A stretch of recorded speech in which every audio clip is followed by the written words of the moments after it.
Welcome to the Structure Studios online video series. This video will explain Stage 4, Terrain.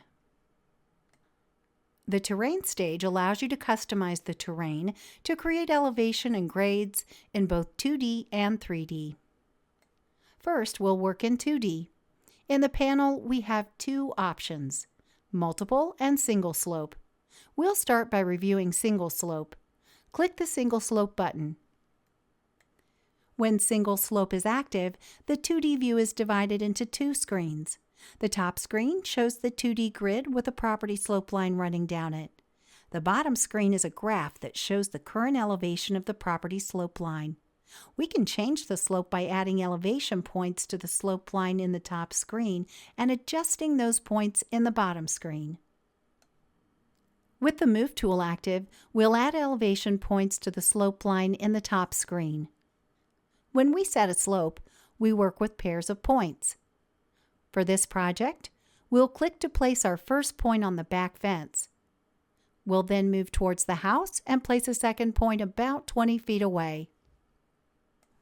Once the second point is added, the bottom screen shows the distance between the points. We'll use the Move tool to adjust the second point until we show 20 feet between the 2 points. We can adjust the points on the top or bottom of the screen. We can even zoom in for more precise control. In the bottom screen, we now have 2 points, both set to 0 feet. The rear fence has an elevation of 4 feet. With our mouse, left-click the point on the right. We can hold down the left mouse button and move the mouse up until the point reaches an elevation of 4 feet. Or we can type in the elevation of 4 feet in the point height box in the panel. We use the contour interval slider to adjust how the topography lines appear in 2D. The lower the interval, the more lines will appear. We'll set our contour interval to 1 foot. The Terrain Detail slider adjusts the transition between the points. Moving the slider towards smooth will create a gradual, smooth slope. Let's take a look at our slope in 3D by clicking the 2D 3D button at the top of our screen. Our slope looks great. Our wall automatically adjusted its height to account for the new slope. Let's head back to 2D and review multiple slopes. Click the Multiple Slope button to activate it. Once we select this option, the property will reset to 0. We can freely switch between single and multiple slopes, but only the current selection will be active in the project. The drawing tools allow us to create topography lines. Activate the Line tool. We'll start by placing our first point at the pillar we added to the left wall. Then move to the right 90 feet and left-click at the right wall. In the terrain stage, just as in walls and fences, we can draw incomplete shapes. So we'll left-click again to end this topography line. While in the terrain stage, the line will display its elevation. This first line represents the raised planter area in the back of the yard. Let's go to the contour height box in the panel and set the height to 2 feet. Next, we want to create a level area around the house and future backyard design. To do this, we'll draw a complete shape to enclose the entire area that we would like to remain flat. We'll use the Measure guide to determine our first point. Activate the Measure tool and left-click on the bottom left corner of the house. Measure down 4 feet and left-click to set the distance. We now know where the terrain shape should begin. Press A to activate the Line tool and left-click at the end of the 4-foot measure guide to start the line. Then move your mouse to the right 74 feet and left-click.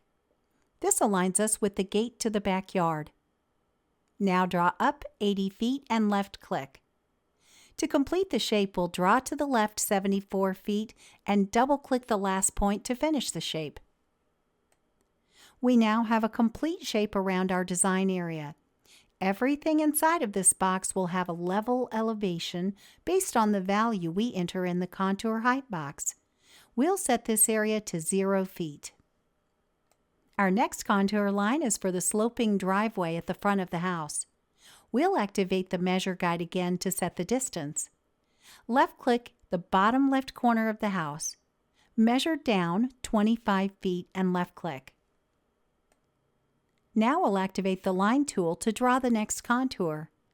Left-click to start the line and draw right 74 feet, and double left-click to stop drawing. In the Contour Height box, set this contour line to -2 feet. Finally, we'll add contour lines behind the property to create the hill that appears behind our house. This time, we'll activate the Freehand tool. Freehand works like pencil to paper. Hold down the left mouse button and move the mouse to create lines and arcs. We'll create 2 simple contours using the Freeform tool. Once the lines are in place, select the first line by clicking the contour label and set the contour height to 10 feet. Then click the second line and set the height to 30 feet. Let's take a look at our multiple slopes in 3D by clicking the 2D 3D button. All of the lines we created in 2D are represented by yellow contour lines in 3D. As we move our mouse into the viewport, you'll notice our cursor is surrounded by a yellow circle. As you hover over an area, you can see the elevation of the ground below. While in 3D, we also have a special set of 3D terrain tools. Changes with these tools will affect both single and multiple slopes. These tools help us create realistic terrain by naturally shaping the ground and painting it with materials. To use 3D terrain tools, hold down the Control key on the keyboard. Let's use these tools to add a tree mound in the front yard.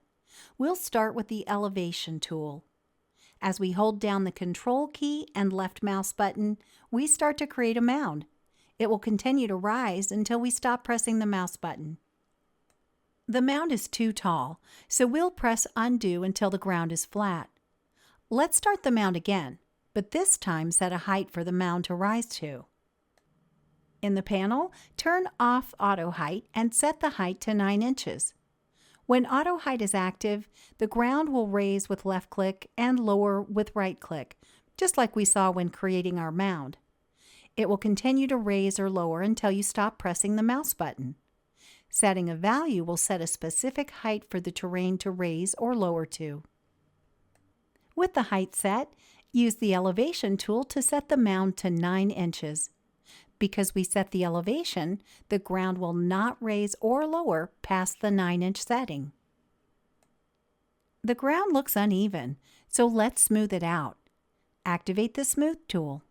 Hold down Control and smooth the mound by holding down the left mouse button. Now that our mound is in place, we can use the Paint tool to choose the material we want to paint on the terrain. We'll activate the Paint tool and set the brush strength to Strong. The brush strength controls how fast the terrain changes in 3D. We want to create a bed of mulch, so we'll select the mulch under Paintbrush Material.